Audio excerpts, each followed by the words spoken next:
Sometimes the hero isn't actually the good guy. You've been bamboozled! And sometimes the villain was never really the villain at all. The character we're supposed to cheer for turns out to be selfish, reckless, or completely unaware of the chaos they cause. That's toxic! And the one we're told to hate suddenly starts making a lot more sense. Today we're looking at the moments in Pixar and SpongeBob where the roles we thought were obvious weren't. And trust me, the last two characters on this list might be the most surprising of all. Wait! Number 1, SpongeBob versus Lightning McQueen.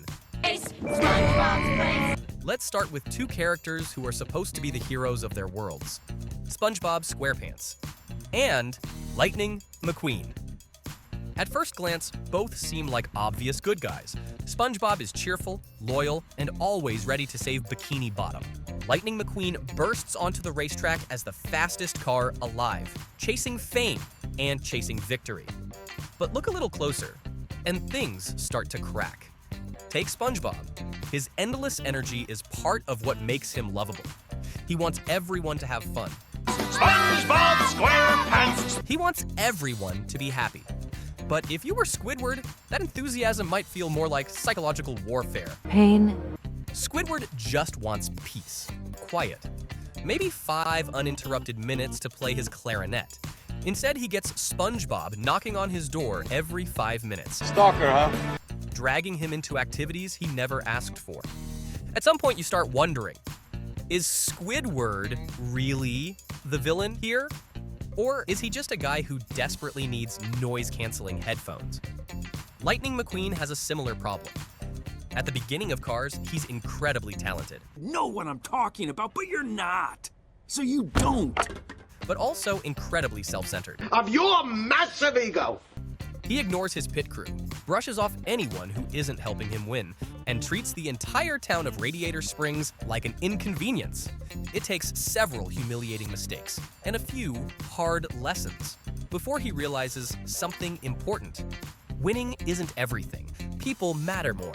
And if you enjoy breaking down animated characters like this, make sure to subscribe, because only a small percentage of people watching these videos are actually subscribed, and we're trying to reach our first 1,000 subscribers. Number 2, Mr. Krabs versus Ernesto de la Cruz. But if that role reversal felt strange, wait until you see this one. Meet Mr. Krabs and Ernesto de la Cruz. Mr. Krabs runs the Krusty Krab. He gave SpongeBob a job, and technically feeds Bikini Bottom its most famous burger. Sounds pretty heroic. Until you remember one thing. This crab really loves money. This is the same man who once sold SpongeBob's soul for 62 cents. Greed!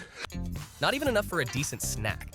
There are episodes where Mr. Krabs risks his employees' safety just to make a few extra dollars. And somehow, he's still considered the responsible adult. Now jump over to Coco, where Ernesto de la Cruz is introduced as a legend.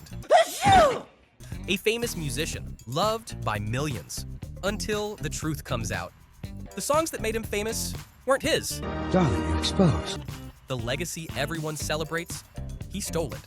Number 3, Squidward versus Anton Ego. But some characters spend their entire lives being labeled the problem, even when they might not be the problem at all. Take Squidward Tentacles. From SpongeBob's perspective, he's the grumpy neighbor who hates fun. But look at his daily life.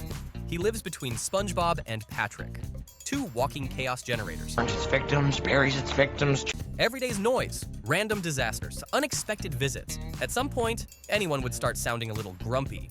This is Squidward Tentacle. Now look at Anton Ego in Ratatouille, the most feared food critic in Paris. Cold, sharp, absolutely brutal. It's come back. It's popular. But here's the twist. Ego isn't cruel for fun. He just believes great food deserves honesty. Who's cook? Our cook. And when he tastes Remy's dish, he doesn't destroy the restaurant. He celebrates it.